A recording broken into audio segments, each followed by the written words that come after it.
Good evening. We are wenches that gossip about books. Henceforth, the gossiping book wenches. Did we say our names? No. Oh. And today we will be discussing our fall reads.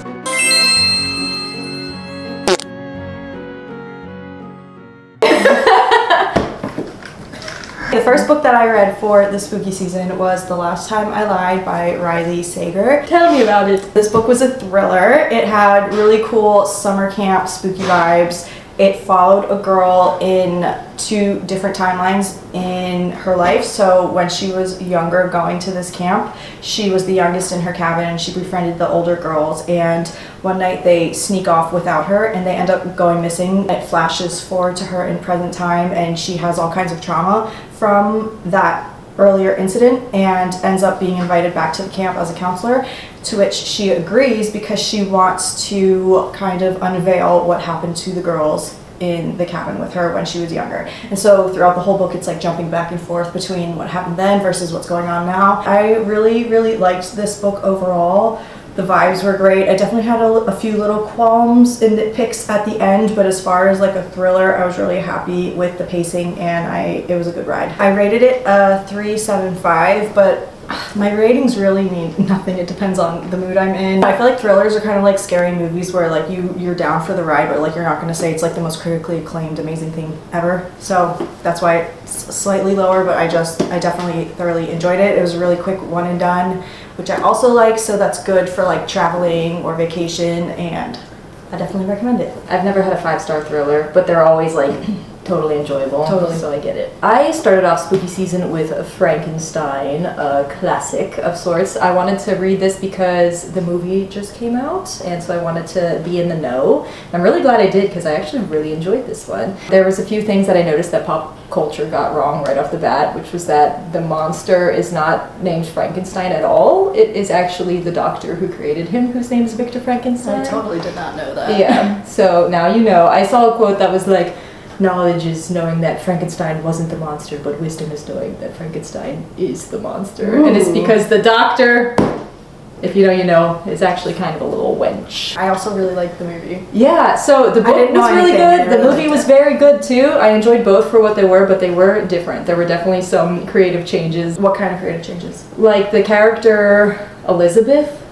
Was that her name? Yeah, oh my god, I'm already forgetting. She was very much changed. Like, they showed her having more of a relationship with Frankenstein in the movie, and that was not really a thing in the book. That wasn't a thing at all? No. What the heck? The whole creation of Frankenstein, I was glad that the movie kind of showed more of that aspect to it, because it was kind of very fast happening in this book. It was a little gory in the movie. They showed them like slicing bodies. It was nasty. It was really brief, but So very, they dug into the horror, which, I mean, obviously. It's so short that I'm tempted to read it. Okay, I was gonna say, I like the time period. It is a short classic, but also don't be deceived. It took me a really long time to read this, because it is in like that gothic writing style, so it's kind of a slow burn. I give it 5 stars because, I mean, it's a classic. Mary Shelley's really cool if you deep dive into her as an author and just person. Fun fact, I've been seeing a lot that she kind of was the birthplace of sci-fi, like she kind of created sci-fi, but I saw a TikTok today actually that said there was actually another woman from the 1600s that was technically like the very first sci-fi, so it still was created by women, which is really cool. I didn't know that. I'm gonna have to find it and maybe I'll put her like name in the video somewhere, but she was cool and I was really intrigued to read her book too in the future. So Mary Shelley wrote it as like a writing challenge. She was like stuck in a house with 2 men, and that's the book that she created, which is hilarious. They were all writers, and it was who can best write the best horror novel. My next spooky season book was the Book of Azrael. It's actually romantasy. It actually did not give the spooky vibes that I was wanting from based off the cover. Yeah, it looks very like gothic. Basically, it follows a girl named Diana that's like centuries old because she basically like sold her soul to this villain to protect her sister. Now they both are living for like centuries. My first qualm with the book is that she didn't like read as old as she's supposed to be. So some of the dialogue just felt a little cringy and youthful. The ancient creatures talking like teenagers. Exactly. I do like the male main character as well. He's a god from another world, and there was like a battle of the gods, and their entire planet, because of him, he's called the World Ender, completely like shattered and fell and crashed onto Diana's planet. Their world is like in all kinds of turmoil and chaos even centuries later, like dealing with the fallout of that, and there's like different races that are like fighting. The Book of Azrael is a book that they're all hunting and looking for that people like didn't know if it was real or not. Yeah. I totally thought Azrael was the main dude character. I did too, because not Azrael. Because of Akatar. I know. Literally the reason I wanted to read this book is because I love Azrael. Wait, so and what's the main Akatar. guy's name in this? His real name is Sam Keel, but he goes by Liam, which for some reason was cringy to me because he was like, oh, that's not me anymore, I'm Liam now. And I was like, I wanted to like this book more than I did. I heard the second book is way better, so I'm definitely eventually going to keep reading. I have a hard time DNFing, so I definitely want to circle back to this. It's just not a priority at the moment to circle back to it. The ride was fun, but it certainly, as far as romantasy, it wasn't like my favorite thing I've ever read. And there's a lot of books, so I definitely want to keep going at some point. But that also, though, why is this book so hard to find? Yeah. I had to order this off of Amazon, and even then it was like still kind of hard to track down. Like, I'm confused as to how it's popular because it was so hard to find. Like, I've never seen the first book anywhere. And I rated this 3 stars. The next book I read was the sequel to A Good Girl's Guide to Murder, which is Good Girl, Bad Blood. And I am eating this series up. I think it's so good. And it's like a YA thriller, so it's funny, but like literally every plot twist has me like, like it has good plot twists. I will say I enjoyed like the first one more, but this one was an enjoyable continuation. The first one is a girl is doing a school project on a cold case that happened in her community, and she ends up kind of starting to actually uncover real things, and she starts a whole podcast, and it's a whole big ordeal. This second one follows one of her best friend's brothers goes missing, and it has a bunch of transcripts of phone calls and interviews that like break up the reading experience, which like if you listen to the audiobook, it's so like fast paced and really fun with the voice actors doing the different stuff. I like highly recommend this series. I didn't finish it yet, but it's going well. They also have a TV show. I watched the first season and I was kind of disappointed in it. I loved the casting. I thought they casted it really well, but I thought they changed unnecessary things and it felt a lot slower than the book. Like, I binged the book and it kind of took me a little time to get into the show. It was giving like teeny bopper to me. Yeah, but I also like that sometimes. It's not like a cringy young is it like adult book. It has like some actual hard Is it themes. giving like Pretty Little Liars, or like it's better than that? I didn't read the books of that, but the show back in the day. What? If you know, you know. You want to know who I am? I'm just a girl who met a man when he came in from the rain. I fear that it might give Pretty Little Liars, but I ate up Pretty Little Liars too, so. I rated this one 4 stars. I rated the first one 5 stars, by the way. Oh. Read it, it's good. Trust. It's good. My next book was also a gift, but from my other sister, and this is also a thriller called The First Lie Wins. It's a thriller, but to be honest, it didn't give thriller as much as some of the other thrillers that I've read. It was more like secret agent spy. I don't know what theme you would call that, but I did overall like this book. The ending wasn't as strong to me, but it was very intriguing throughout the whole thing. It's another one that goes back and forth with the same character in different like time periods in her life, which I tend to like. First chapter, she's at a dinner party with her fiance and meeting all of his friends, and you get her inner dialogue where she's like kind of miserable to be there and not into it, and then she goes to her apartment and is packing up because she's going to move in with her boyfriend. She walks in and she's bringing in shampoo that she just bought, opening it and like dumping it, half of it down the drain because she doesn't actually live here, and like you don't know what Sneaky. Yeah, you don't know what that's about. You realize she's undercover doing something, trying to find information for something. So you had The Last Time I Lied and First Lie Wins. Yeah. Which one did you like better? I think I liked the spooky vibes of this one better. They were very different, like I said. This is like spooky summer camp mystery, and then this is more like secret agent. Yeah. Mr. and Mrs. Smith vibes. I rated this thriller 3.75. The next book I read was another sequel to Bittersweet and the Hollow. This one is called Lies on the Serpent's Tongue. This one is set in Appalachia. I feel such like a poser saying that because that's how they say it in like the audiobook I listened to, but no, I grew up saying Appalachian Mountains. The first one follows like the lore of the Mothman, which I was very intrigued by because no one has ever written about the Mothman before. The second one, you definitely need to read the first because it kind of is a continuation and alludes to events that happened in the first book. But I can just give you a brief like synopsis of just the overall theming. It follows a group of like sisters that have special powers. So the first one followed a sister who could taste emotions, which was pretty cool. They all have like really unique powers. I don't want to taste disgust. Yeah, no, like if this girl can smell lies. That would be handy. The vibes in both of them are like so good. The first one was so good for summer vibes, and this one had like such an autumnal feel. Autumnal feel. What's an autumnal feel?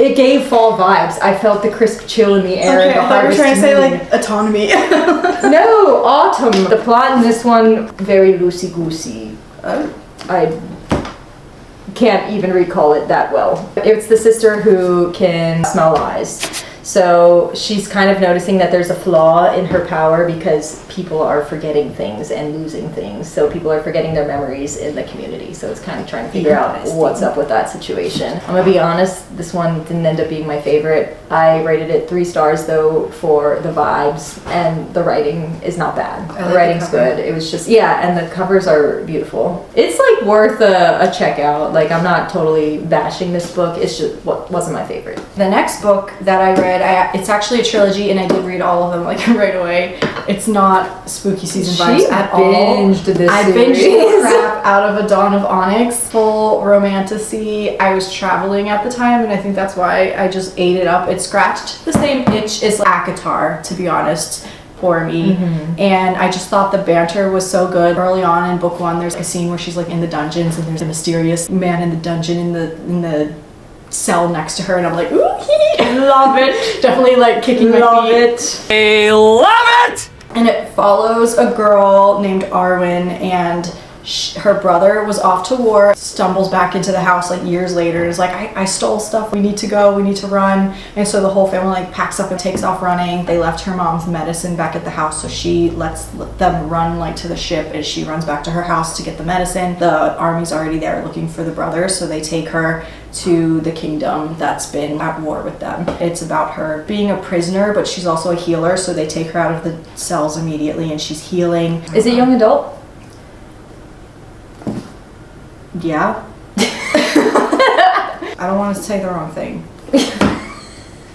It's a little spicy, but it's not like the craziest one I've ever read. I definitely think that I liked the first book of the series the best, but I did read the whole thing and totally ate it up. I rated it a 4.25. I would definitely recommend this book. It's a romantasy, so it's way more heavily focused on the romance than the fantasy, so it's a good one to just turn your brain off and read without too much deep diving of lore. I really liked the size of all the books, were like really skinny. It's a completed series. Yeah. And you enjoyed the ending? Like it was satisfying? It was a satisfying ending. I just think overall, Add to my like, list. I definitely ate this one up the most. It touches on like dragons, it touches on fae. I don't know what I thought this book was about. Yeah. So, oh yeah, it goes all over the place. It's good. It's cute. I listened to it, the other two, in audiobook like on the airplane, and I just like cranked it out. The next book I read, I don't have a physical copy of, but it was The Coin by Yasmin Zaher. It was by a Palestinian author, and it follows a Palestinian woman who is living in New York City in just today's world. It didn't follow what you would think it would follow, like the tragedies in Gaza or anything, but you could tell that that's bubbling under the surface the entire time. And it basically is her descent into madness as you follow the story, which is really kind of heartbreaking, but also she's just such a strange character that you're like, what are you doing the entire time? There's no plot necessarily, you're really just going on vibes this whole time. There's a big theme of clean versus dirty. Like she remembers from her childhood in the beginning that she swallowed a coin in the car, which was a shekel, the colonizer's coin, the Israeli coin. So I think that that was a big theme of that, like she has that imprint of her from the colonization.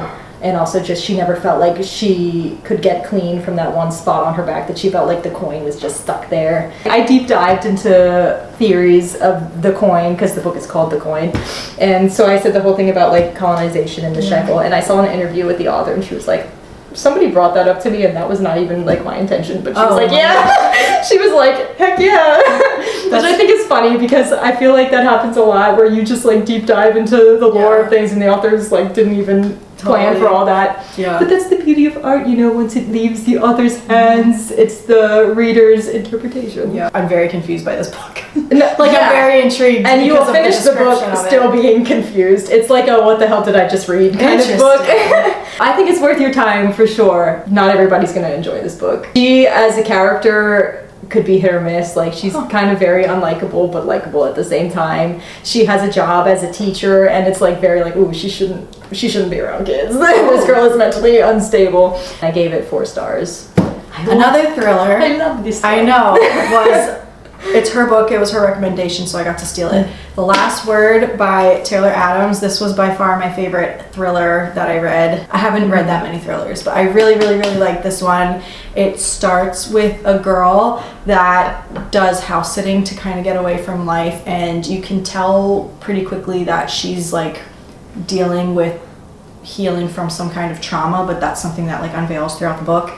And in the very first chapter, her neighbor, when she's house sitting, recommended a thriller to her, and she thought it was like terrible, bad writing, and rates it 1 star. And the author ends up having an argument with her in the comments and is like really, really upset that she did a 1-star Literally review. such a good premise. It's so funny. This book ends up being just so self-aware that it's a thriller. It like kind of like how Scream is very self-aware that it's a thriller or a slasher. I love those kind of movies too. too. After she gives this 1-star review, there's weird stuff happening in this house-sitting house that she's in, and she starts to wonder if the author of the thriller was so upset that he's stalking her now. Chaos ensues. This entire book is basically the climax of a thriller, which I thought was really cool. It's going down, like from the beginning, which I thought was a very really fast-paced cool. Yeah, read. she has like a cute little puppy. The neighbor thing is giving, if you've ever seen Disturbia.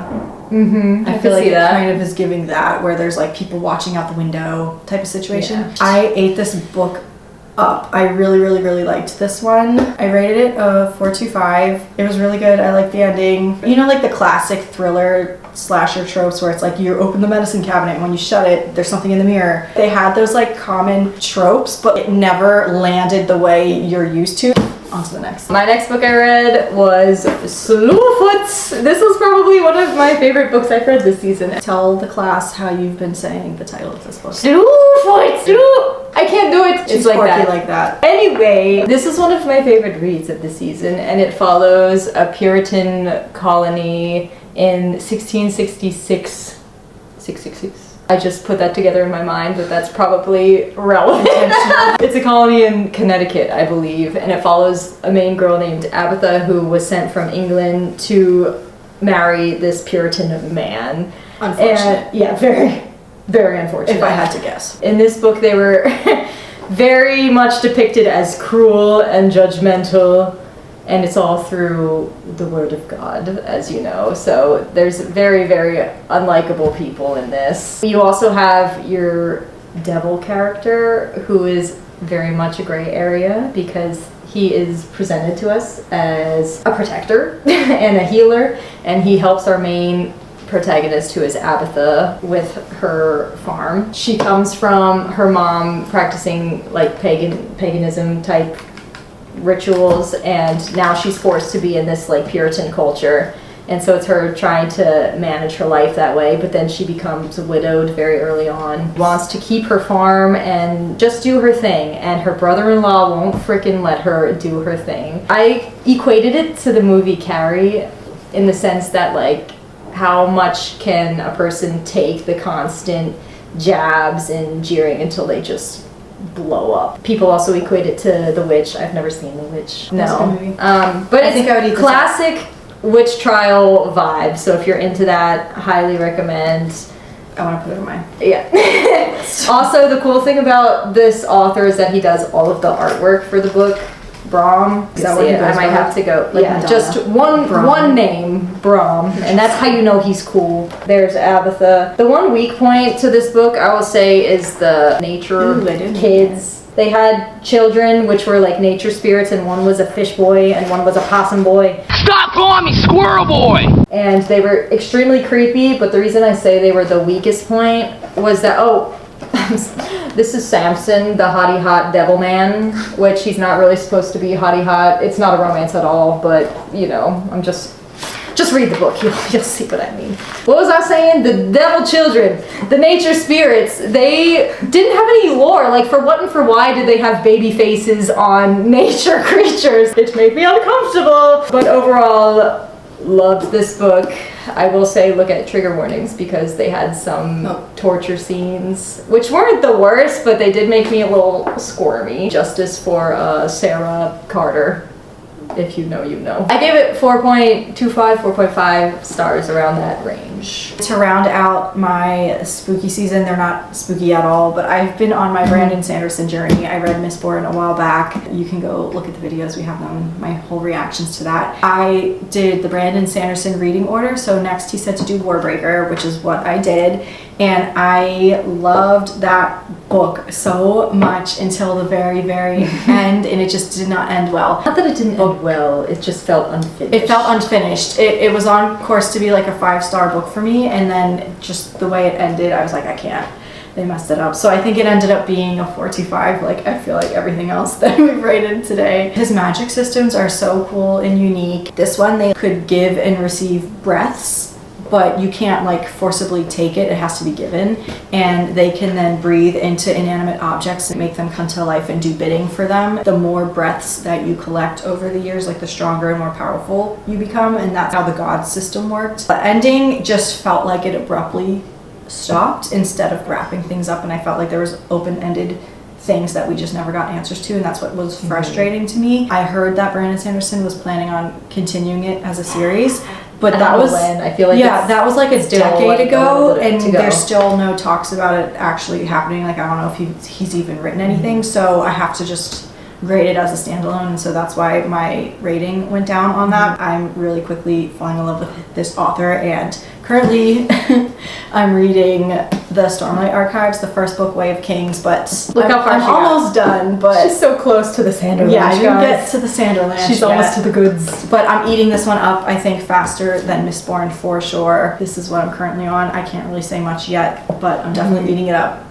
Magic system, A+, as usual. And that is where I leave you. I also rounded off my fall reads with Brandon Sanderson. I read the second era Mistborn. I feel like the fall season feels very fantasy, so that's why I always cram like fantasy books into this season.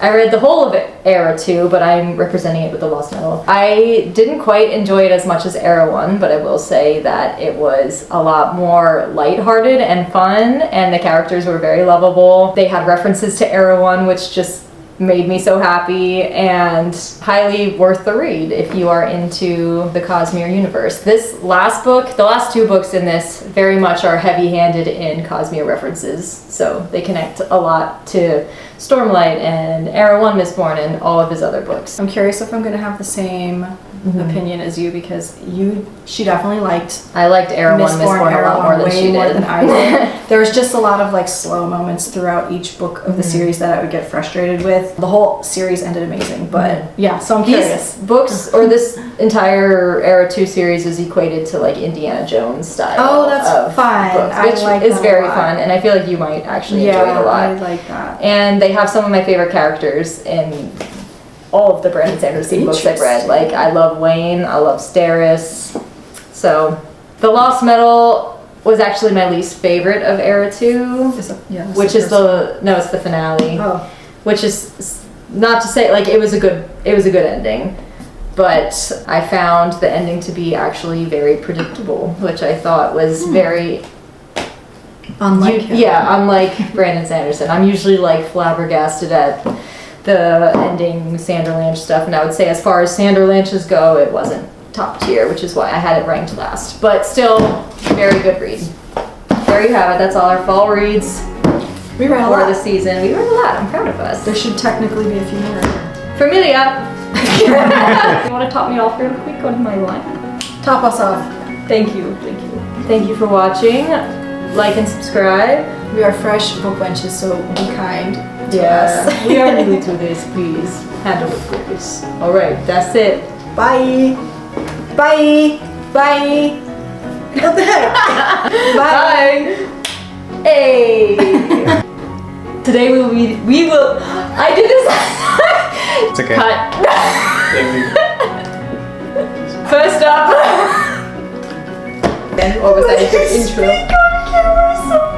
Was it good? Should I be more normal? The other wench left me, she could not take it. Right, starting over from the top. I look like I'm crying because I am. I need a second. Okay. Dry up. Okay, say something sad. Your bossy died. That's really dramatic. Alright, let me go turn back into a pumpkin.